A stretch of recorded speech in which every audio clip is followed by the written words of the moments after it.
Clearly, in our small state, a government shutdown will be devastating for many thousands of federal employees.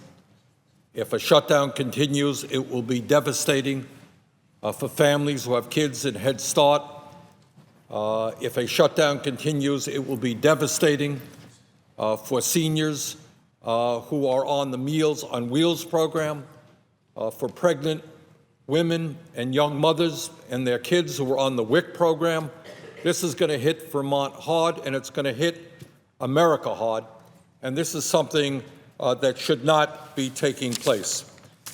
You know, Madam President, this debate is not about the Affordable Care Act.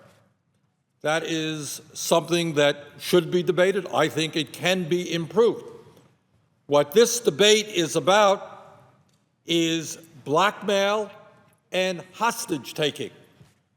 What my Republican colleagues, especially the right-wing extremists in the House, are upset about is not so much Obamacare.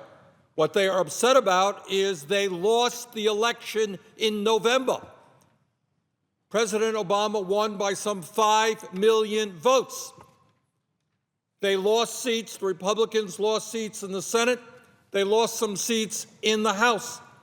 What they are upset about is they cannot legislatively accomplish what they want through the normal legislative process.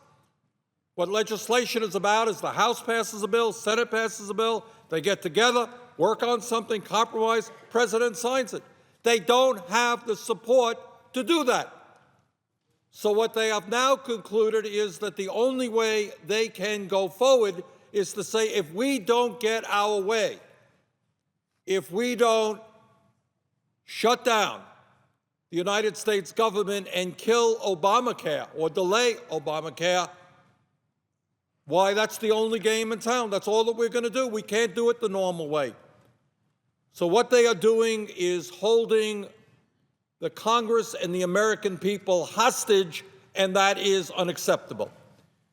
And it is unacceptable not only in terms of the Affordable Care Act. Let us be very clear. If we were to succumb and agree to this type of blackmail, does anybody not believe that 2 weeks from now, when the United States needs to pay its debts, that we will be threatened for the first time in the history of this country? We will be in a situation where we may not be able to pay our debts, which economists tell us could lead not only to a major financial and economic crisis in this country, but it can impact the entire world. So if we say, hey, no problem, we're going to yield to your blackmail now, what do you think happens in 2 weeks? They will be back again. And next year, when we go through this process again, it may not be the Affordable Care Act, it may be Social Security. Many of our right-wing extremist Republicans want to end Social Security.